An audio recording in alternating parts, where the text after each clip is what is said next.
오늘 우리가 읽은 말씀은 바울 사도가 고린도 교회에 보낸 편지이죠. 오늘 오전 예배의 말씀을 나누면서도 고린도 교회에 대한 잠시 언급을 하였었는데요. 고린도 교회는 유난스러울 정도로 하나 되는 것이 참 어려웠던 그런 교회였습니다. 고린도서의 기록을 살펴보면 고린도인들은 각각 성향이 너무나 다른 이들이 있었기 때문에 교회 안에 지도자들을 추종하는 데에도 한마음이 되지 못하고, 어떤 이는 바울 사도가 최고다 그렇게 얘기하고, 어떤 이는 게바 베드로가 최고다, 또 어떤 이는 아볼로라 하는 이가 최고다 하는가 하면, 어떤 이는 그런 사람은 추종할 거리가 못 되고 나는 오직 그리스도만을 추종한다 하는 식의 파벌이 나누어져 있을 정도였습니다. 또 고린도 교회는 하나님께서 은혜의 선물인 은사들을 많이 주셔서 그 은사들이 무엇이 더 뛰어난 은사인가 하는 그런 것에 대한 다툼과 갈등이 있을 정도였습니다. 그래서 고린도전서 1장 10절에서도 바울 사도는 같은 마음, 같은 뜻, 같은 생각을 먹어야 한다. 또 오늘 우리가 읽은 이 고린도전서 12장에서부터 14장까지 그 은사들 가운데 만약 사랑이 결여돼 버린다면 그 모든 은사들은 아무짝에도 쓸모없는 것이라는 이야기를 전개할 정도였습니다. 특별히 오늘 우리가 읽은 단락은 우리 모두는 그리스도의 몸이요 또 그리스도의 지체라고 성경이 표현하죠. 아마 사지 육체의 줄임말로 지체를 사용하는 것이겠죠. 그리스도의 몸이자 또 그리스도의 지체로 부름받은 우리 재직들이 어떠한 의식을 가지고 교회를 섬겨야 되는가, 오늘 우리가 읽은 단락의 말씀을 근거로 몇 가지 정리를 해보겠습니다.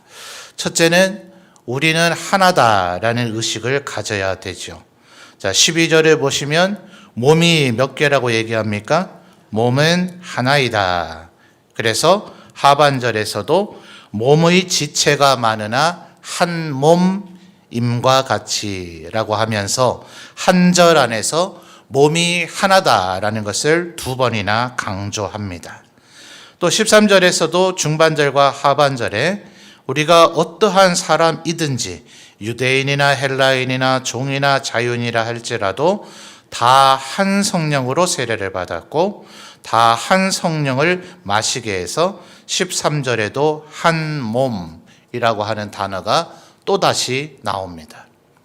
에베소 교회도 예외는 아니었겠죠. 그래서 에베소에 보낸 편지에서도 아버지도 한 분이시고 성자 예수 그리스도도 한 분이시고 성령님도 한 분이시고 그 안에서 받는 우리의 세례도 하나이고 하면서 우리 신앙의 모든 요소들이 하나를 계속 강조하면서 하나를 이루어야 된다는 얘기를 강조합니다. 이것 또한 예수 그리스도께서도 육신의 몸을 입고 성육신 하셨을 때 얼마나 강조하셨던 바입니까? 요한복음 17장 소위 대제사장적인 기도라 불려지는 그곳에서 기도를 하실 때에도 성자이신 예수께서 성부 하나님께 기도하시기를 아버지와 나 그리고 성령님 이 삼위일체가 하나인 것처럼 이들도 하나가 되게 하옵소서라고 기도하실 정도였더라 하는 겁니다. 그러니 언제나 우리는 교회 일을 할 때에 우리가 한 몸이다 하는 의식을 절대로 잊어버리지 않아야 합니다. 여러분, 솔직히 우리끼리 있으니까 얘기를 해보지만 우리 교회 성도들 모두가 마음에 드십니까? 표정으로 대답하지 않으셔도 됩니다. 우리 모두가 알고 있잖아요. 서로가 모두를 마음에 들어 하지는 못한다는 것. 사실 정상입니다. 어떻게 모두가 마음에 들 수 있겠어요? 이 세상 모든 사람이 다 마음에 든다 하는 분은 아마 우리가 알고 있는 그 병원에 가 계실 거예요. 그러니까 모두를 마음에 들지는 못해 하는 것이 우리의 정상입니다. 그러나 싸우면 안 되죠. 적대하면 안 되겠죠. 그래서 언제나 기억해야 되는 것은 우리는 하나이다. 한 몸을 이루고 있는 존재이다 하는 것을 늘 머릿속에 염두에 두셔야 됩니다. 저는 누나가 5인데요. 누나 5과 막내, 참 귀하디 귀한 외동아들. 이 6남매가 싸웠을까요? 안 싸웠을까요? 우리 집에 와보셨어요? 어떻게 잘 아세요? 뭐 어느 집이나 그럴 테니 아시겠죠. 뭐 때로 싸우다 보면 때로는 누나들 여자분들 싸울 때 무섭대요. 주로 머리 끄댕이를 붙잡죠. 마치 소 2마리가 투하며 싸우는 것처럼 머리를 서로 대고 머리를 잡아서 네가 먼저 놔라 이러면서 막 유리창까지 깨지는 걸 보고 어린 시절에 무서워서 그 유리 파편이 튄 거가 무서워서 엉엉 울었던 그런 기억이 납니다. 어머니가 한마디 하면 평정되죠. 아버지 오실 때 다 됐다. 이러면 이제 막 갑자기 조용해집니다.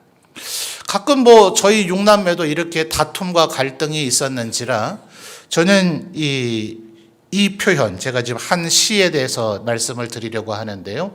이 시의 어구가 저는 정말 성경 못지않게 마음에 와닿곤 해요.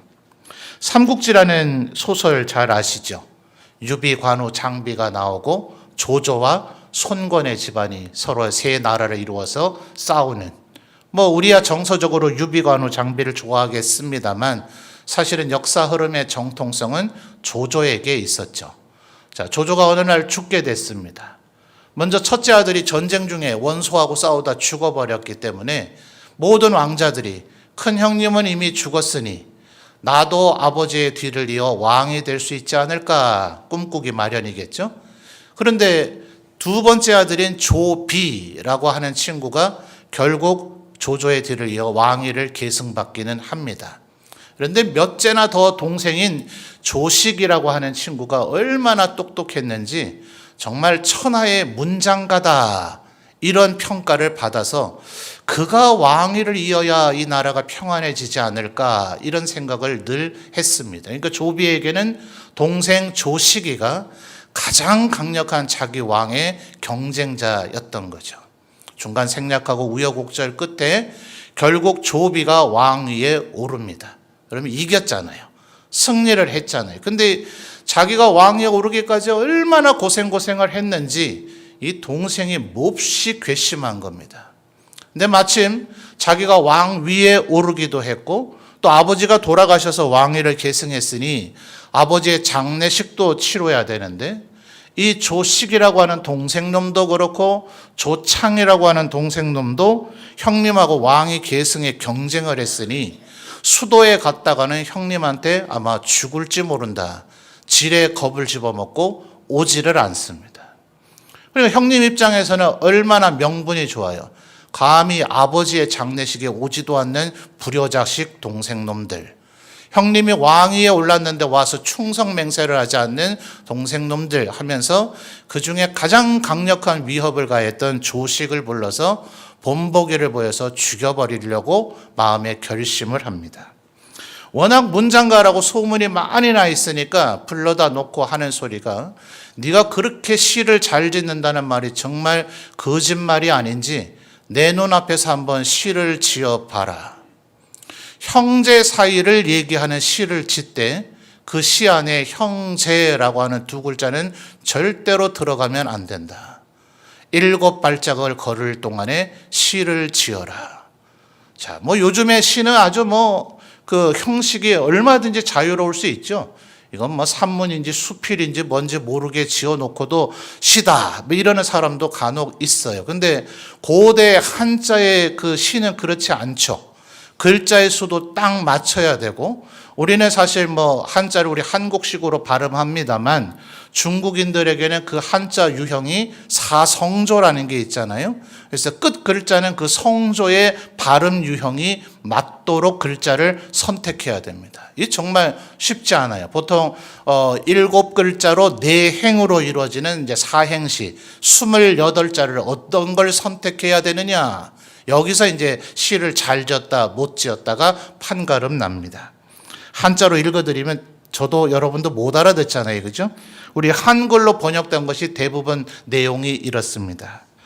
콩을 삶는데 콩깍지로 불을 떼니 콩이 솥 안에서 우는구나. 본디 같은 뿌리에서 나왔거늘 어찌하여 이다지도 급히 삶아대는가. 자, 여러분 무슨 얘기인지 이해되시겠어요? 콩은 누구고 콩깍지는 누구겠어요? 바로 그 조비와 조식, 자기의 형제간을 상징적으로 묘사한 겁니다. 근데 이 콩깍지로 불을 떼서 콩을 삶으니 형제를 불살라서 그 콩을 익혀가고 있으니 이게 얼마나 잔인한 행동이에요. 그죠? 그래서 어찌 이렇게 급하게 나를 볶아대는가. 이미 형님 승리하셨지 않느냐. 비록 우리가 경쟁했지만 형님은 왕위에 오르셨고 이제 승자가 됐는데 나를 향한 이 정도의 아량과 도량도 베풀어 주시 못하는가. 그러니 조비가 그 시의 의미를, 조비도 대단하죠. 그 내용이 뭘 담고 있는지를 알아듣고서는 스스로 부끄러워해서 동생을 용서했더라. 그래서 저는 우리 누나들과도 또 이 세상을 살아가다 보면 뭐 목사로 살아왔을지라도 사람들과 왜 갈등이 없겠어요. 의외로 또 목사님들 간에도 서로 또 갈등이 있을 때가 있습니다. 그럴 때마다 제 마음을 어느 순간이 되면 멈춰서야 된다. 이 선을 넘으면 안 된다 하는 것은 우리는 같은 뿌리에서 나온 콩이요 콩깍지다. 그러니 절대로 콩을 삶기 위해서 콩깍지를 불사르는 그런 어리석은 일을 해서는 안 된다. 저 사람과 내가 생각이 비록 좀 다를지라도 때로는 우리가 의견이 대립됐을지라도 우리는 언제나 한 뿌리에서 나온 한 몸이라는 이 사실을 절대로 잊지 않는 우리 성도님들이 되시기를 바랍니다. 여러분 이어지는 14절부터 18절까지의 말씀을 보면 이 내용은 결국 우리는 각각 다르다 하는 거예요. 그렇죠? 온몸에 눈은 오직 몇 개밖에 없습니까? 2개밖에 없고요. 코는 몇 개밖에 없나요? 하나밖에 없고 입은 몇 개입니까? 뭐 더 이상 안 여쭤봐도 되겠죠? 하나님은 어떤 하나님이세요? 이 세상에 신이라 자처하는 이는 많지만 하나님은 오직 한 분뿐이시다. 그래서 우리는 우리가 믿고 있는 여호와 하나님, 삼위일체 하나님을 유일하신 하나님이라고 표현을 합니다. 그러니 사실은 우리 각 사람도 오직 하나밖에 없는 존재입니다. 분명히 닮은 사람이 있을 수도 있고 이 자리에 혹시 쌍둥이가 있을 수도 있고 형제들이 있을 수도 있겠지만 비슷하지만 아닙니다. 분명히 다릅니다. 우리는 하나님이 그 모양과 형상으로 만드신 우리 또한 이 세상에 오직 하나밖에 없는 유일한 존재입니다. 그러니 그 사람이 나와 다른 것은 너무나 당연하죠. 그 사람이 나하고 똑같기를 바라는 것, 이것이 또한 오히려 잘못된 것입니다. 그 사람이 나하고 전혀 다르다 하는 것을 늘 기억하실 필요가 있겠죠. 근데 문제는 각각 다르다 하는 것은 코가 만약 코의 역할을 못한다면 우리는 큰일 나겠죠.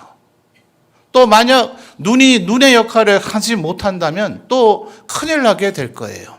그러니 눈은 언제나 뭐 해야 됩니까? 자신이 눈이라고 하는 것을 생각해서 눈의 역할을 다하기 위해서 최선을 다해야 되죠.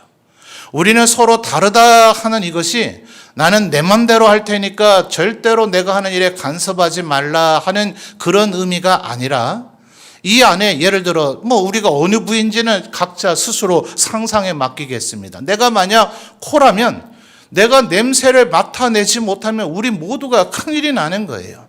그것이 그냥 먼지 냄새이거나 누군가의 방귀 냄새이거나 그런 거라면 상관이 없겠습니다만 독가스가 어디서 퍼져나오고 있다면 그걸 얼마나 빨리 맡아내느냐.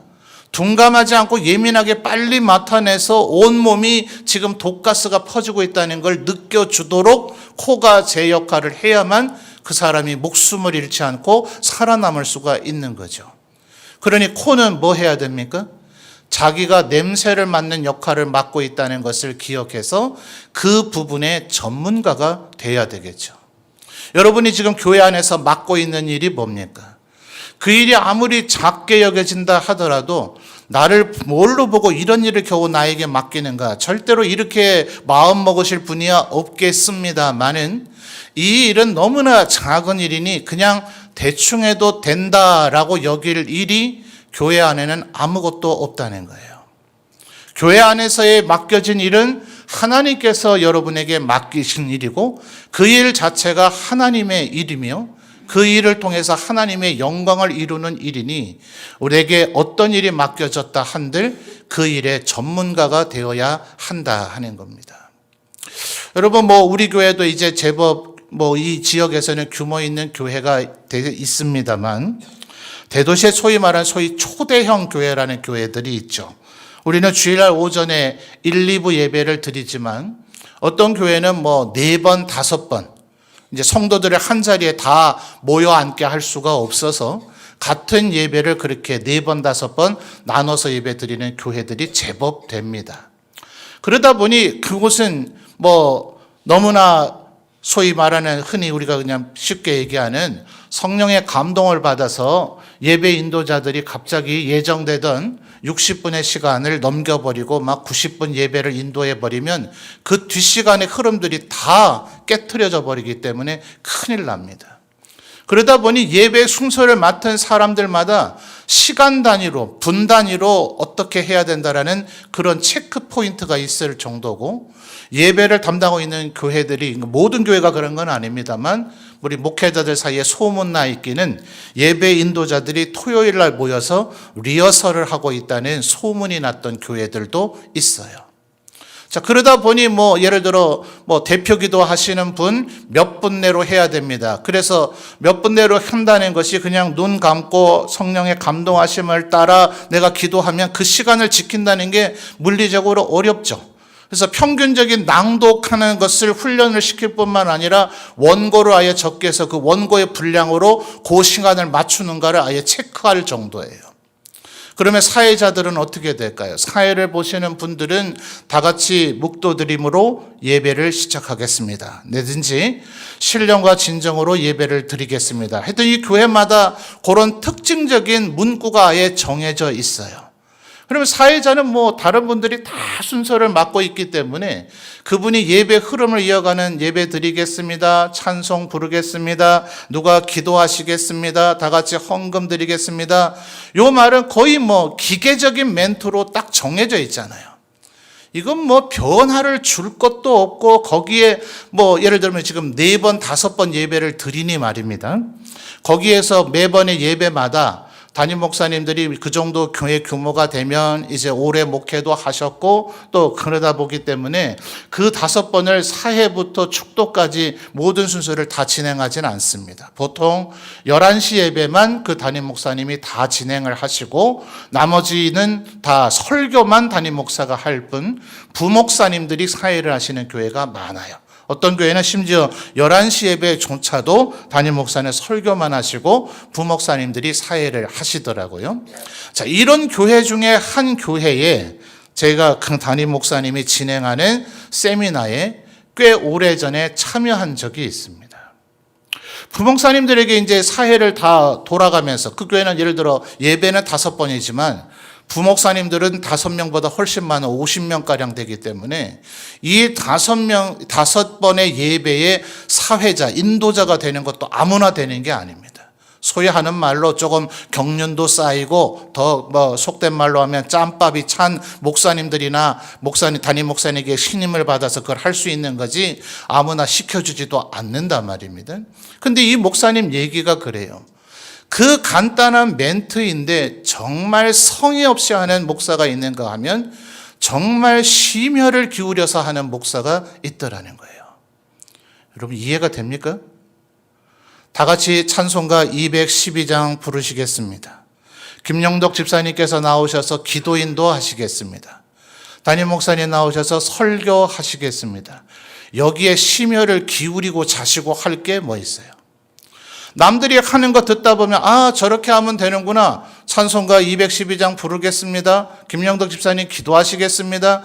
이걸 뭘 준비할 게 뭐 있고 기도할 게 뭐 있어요. 근데 이 목사님의 주장은 아니에요. 자기는 한눈에 보면 느껴진다는 거예요. 누가 지금 기도로 철저하게 준비해서 그 짧은 한마디 멘트를 하는지 아무 생각 없이 준비 없이 그냥 강단에 덜렁 올라서 가지고 그 말을 하고 있는지 귀한 것은 아까 말씀드렸죠. 부목사가 50명 정도 되는 가운데서 5명이 그 순서를 맡을 정도라면 그분들도 나름대로 목회 현장에서 수많은 경험과 경륜들이 있는 분들인데 세월이 지나가면 지나갈수록 더 전문가가 되고 더 정교한 사람이 되고 하는 게 아니라 누구는 그렇게 되고 있지만 누구는 매너리즘에 빠져서 자기가 맡은 그 중요한 일, 예배가 하나님 앞에 영광이 되고 예배에 참여하는 분들이 감동과 은혜를 받는 것이 이게 우리 신앙의 가장 거의 전부 아닙니까? 그러니 그렇게 생각하면 그 사회 한마디가 얼마나 중요한 것이겠어요. 그런데 그냥 생각을 해보면 다 같이 212장 찬송 부르겠습니다. 이 말은 말만 할 줄 안다면 누구라도 할 수 있는 말로 여겨지지 않겠어요? 그러니 누구는 그거를 대충 해버리고 누구는 그것을 철저하게 기도로 준비해서 그거를 하더라는 거예요. 이 목사님 주장은 그래요. 자기는 그게 느껴진다. 그 뒷말이 저에게는 청천벽력처럼 느꼈습니다. 결국 준비된 멘트를 하는 사람이 빨리 담임 목사가 되더라. 그래서 제 부목사 때 이걸 들은 거예요. 그러니까 그때는 제가 그게 이해가 되질 않았어요. 저게 무슨 좀 거친 말이 생각이 났었는데 참 여기서 인용하기는 좀 그러네요. 무슨 말도 안 되는 소리냐 이런 얘기예요.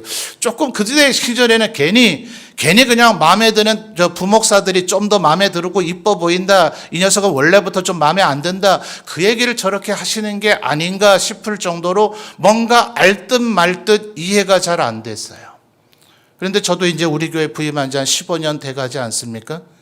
아직 완전히 이해했다고는 못하겠지만 그분이 어떤 맥락, 어떤 취지에서 그런 얘기를 했는지는 알 것 같아요. 제가 저 스스로도 그러하고 우리 성도님들도 그러하고 이분이 정말 하나님 앞에 얼마나 저걸 준비하고 기도하고 해서 하는지 아니면 그냥 허겁지겁 대충 억지로 때로는 그냥 준비 안 된 가운데 하는지 그 누가 알겠습니까? 그러나 하나님은 아시겠죠. 우리는 때로 짐작할 수 있고 맞을 수도 있고 틀릴 수도 있겠지만 하나님은 아실 터인데 하나님은 그렇게 철저하게 준비된 사람을 반드시 들어 사용하시더라 하는 것은 분명한 것 같아요.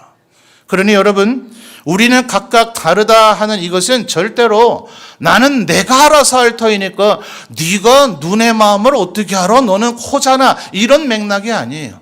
코는 유일합니다. 우리 가운데 코는 그 사람밖에 없어요. 그 사람이 만약 냄새 맡는 기능을 제대로 못 해버리거나 사라져버리면 우리 전체가 마비되는 일이 벌어지는 겁니다. 그러니 나 하나가 지금 얼마나 중요한가. 내가 오늘 교회 안 가도 누가 알겠나가 아니라 내가 오늘 예배 자리에 없으면 우리 교회는 큰일 난다는 그런 마음을 가지고 그 일을 감당하고자 하는 재직의 자세. 우리는 각각 서로 다르다. 내가 아니면 이 일을 할 사람은 아무도 없다라는 생각을 해야 되는 겁니다. 여러분, 찬양대회가 지금 앉아 계시는데 소프라노가 몇 분입니까? 알토는 몇 분이고 테너는 몇 분이고 베이스는 몇 분입니까? 지휘자는 한 분이니까 지휘자 빠지면 당연히 표가 나겠죠. 반주자가 빠지면 당연히 표가 나겠죠. 아닙니다. 우리 성도님들 중에 예민한 분은 느낍니다. 오늘 소프라노 누가 빠졌구나. 그죠? 사람은 착각할 수 있다니까요. 아니 지난주보다 소프라노가 한 명이 더 있었는데 한 명이 더 빠진 줄로 착각할 수 있어요. 그러나 하나님은 오늘 소프라노 좀 탓하는 게 아닙니다. 가장 보편적인 파트가 소프라노라서 소프라노 누가 없구나 하는 걸 하나님은 아실 거예요. 그러니 절대로 나는 여러 사람 중에 하나라고 여기지 마시고 우리 한번 따라 하시죠. 나는 유일한 하나밖에 없는 존재이다. 이것이 우리가 서로 다르다는 것의 의미입니다. 하나님 앞에 나 없으면 안 됩니다. 하나님은 지금 나를 찾고 계십니다. 내가 너를 사랑해서 내 자녀 맡겼고 너를 내 몸의 일부로 삼았고 그리고 내가 너에게 이 일을 맡겼다. 나는 너 없으면 안 된다. 이게 하나님의 우리에게 직분을 주실 때의 마음이시다 하는 거죠. 여러분 21절부터 22절까지를 보시면 자 21절 우리 성도님들이 한번 읽어봐 주실까요? 21절입니다. 시작.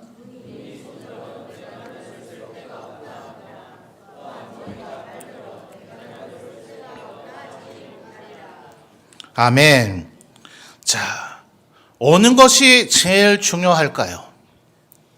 우리 몸에 있는 이 지체들 가운데 눈, 코, 입도 있고요. 팔도 다리도 있고요. 참 많은 것들이 있는데 어느 것이 제일 중요합니까? 전에도 아마 몇 번 말씀을 드린 적이 있는데요. 우리 몸에 세포가 몇 개일까요? 이런 팔, 다리, 위장, 이런 사지, 육체 이런 거 말고요. 우리 몸의 세포는 아마 수십억 넘나요? 수십조가 되나요? 아마 그럴 겁니다. 그런데 이 세포가 그러니까 얼마나 많아요? 근데 이 세포 하나하나마다 그 안에 DNA 사슬이라는 게 있대요. 꽤나 이렇게 긴 나선형의 쇠사슬의 형태로 되어져 있지 않습니까? 근데 그것 안에 하나의 성분이 만약 없어지면, 그것이 만약 어떤 이유로든 간에, 병적인 이유든 또 다른 이유든 간에 그것이 없어지게 되어지면 인간의 몸에 치명적인 영향을 받게 된답니다. 우리의 몸에 있는 어떤 질병의 원인들 혹은 장애의 원인들이 우리의 눈에는 보이지 않는, 이 팔 하나 없어지고 귀 하나 없어지고 코 하나 없어져서 그래서 큰 문제가 생기는 게 아니라 우리의 눈에 보이지도 않는 그 수십조가 되는 세포 속에 있는 DNA도 하나가 아니거든요. DNA 그 사슬 구조가 꽤나 복잡한 수백 개로 이루어져 있는 줄로 아는데 그 중에 하나가 만약 없으면 그런 문제가 우리에게 생겨진다 하는 거예요. 그러니 얼마나 소중합니까? 앞뒤 좌우에 있는 분들 한번 보시죠. 자, 소중해 보이십니까? 자, 앞뒤 좌우에 있는 분들에게 고백해 주세요. 소중하십니다. 소중하십니다. 정말 진심을 담아 해보세요. 정말 만약 이분이 이제 우리 가운데서 없어진다 생각해 보세요. 우리 눈물 나지 않아요? 정말 한 분 한 분이 너무나 소중한 분입니다. 이분이 나보다 더 하나님 앞에 충성스러운 일꾼이 되는가, 더 많은 일을 감당하는가, 소중하다는 건 그게 아니잖아요. 그냥 우리 가운데 계셔 주는 것만으로 그것으로 감사하고 기쁘고 소중한 존재 아닙니까? 이 마음을 담아서 앞뒤 좌우에 있는 분들에게 다시 한번 진심으로 고백하시죠. 소중하십니다. 예, 정말 우리는 소중한 존재입니다. 예. 우리 임병근 장로님 열이 떨어지셔서 오늘 저녁 예배는 참여하셨어요. 아이고, 몸이 편찮으시면 장로님 죄송해요. 저 같으면 그냥 오늘은 집에 가서 쉬실 것 같은데 오늘 우리 본교에서 예배 못 드리는 것이 그렇게 마음 아프셨다고 권사님 말씀을 들었는데 이 아픈 가운데 편찮으신 가운데서도 지금 차 몰고 내려오셔서 저녁 예배를 참석하셨으니 얼마나 귀합니까? 우리 장로님 향해서 다 같이 함께 우리 좀 고백해 드립시다. 소중하십니다. 예, 우리 장로님 정말 소중한 존재예요. 장로님만이 아닙니다. 우리 모두는 정말 소중합니다. 이 마음을 우리 마음속에 끊임없이 되새겨야 됩니다. 그러면 우리 교회는 천국이 될 것 같아요. 우리가 하는 모든 일들이 잘 되는, 제발 인간 사회는 결국 성과, 어떤 업적, 뭘 결과물을 만들어냈느냐. 아니요, 하나님은 그것에 그렇게 관심 있지는 않으신 것 같아요. 우리가 어떤 과정으로 그 일을 이루어내는가, 그 일을 행하는 과정 속에서 우리가 정말 천국의 기쁨이 이 가운데서 드러나는가, 우리 한 사람 한 사람이 정말 소중히 여겨지는가, 서로를 존중하고 사랑해가면서 그 일을 하는가. 주님은 이제 제사장적 기도 아까 예수님 어떻게 하셨다고요? 아버지, 내가 이제 십자가를 지고 부활하여 승천해서 주님 곁으로 갈 것인데 이 사도들에게 권능과 능력을 많이 주셔서 이 세상에서 위대한 업적을 이루게 하옵소서. 이런 기도는 안 하셨다니까요. 그런 기도는 안 하셨어요, 사실. 주일학교 부흥되는 거 굉장히 중요합니다. 찬양대와 악기 연주자들이 정말 정교하게 찬양을 하는 것도 정말 필요합니다. 분명히 사회자들이 한마디 준비할 때도 잘 준비하는 것도 정말 필요합니다. 그리고 전도도 잘 돼서 이 예배당이 가득 차면 좋겠긴 하겠습니다. 우리가 행하는 모든 사역들이 다 하나 그 무엇 하나 중요하지 않은 것은 없습니다. 그러나 그게 제대로 안 될지라도 우리를 서로 소중히 여기는 것보다 그것이 더 중요한 것은 절대로 아니다. 그러니 서로를 소중히 여기면서 하십시오. 이 일이 오늘 제대로 성취되지 않더라도, 이 일이 성사되지 않더라도 서로를 소중히 여기는 것이 더 중요하다 하는 것을 꼭 기억하시는 우리 모든 재직들이 되시기를 바랍니다. 여러분 26절 마지막으로 한번 읽어보실까요? 26절입니다. 시작.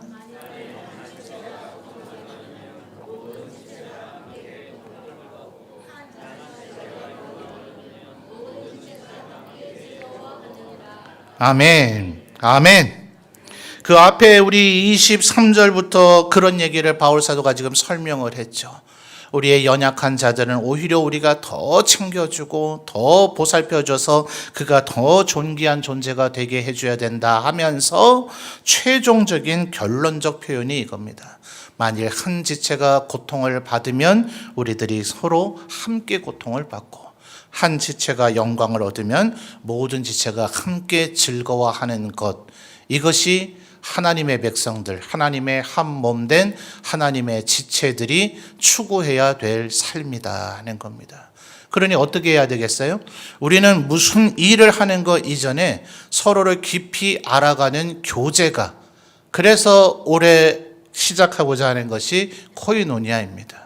그동안 우리가 구역을 통해서도 서로를 충분히 잘 알아가고 있기는 했습니다. 또 전도회를 통해서 더 잘 알아가고 있었기도 했습니다. 그런데 교회 규모가 점점 이렇게 커지다 보면 또 대부분의 분들이 한 곳에서 그다지 이사를 많이 하시지는 않기 때문에 훈련을 지금 받으시는 한 장로님께 우리 교회 성도가 되신 지 몇 년이 되셨나요? 한 45년 뭐 그 정도 되신 것 같아요. 구역이 몇 번 바뀌셨나요? 하니까 제 기억에 지금 뭐 저도 요새 기억이 가물가물해지곤 해가지고요. 정확히 기억 막 하고 있는지 모르겠습니다만 4-5 구역 정도라고 대답하셨던 것 같아요.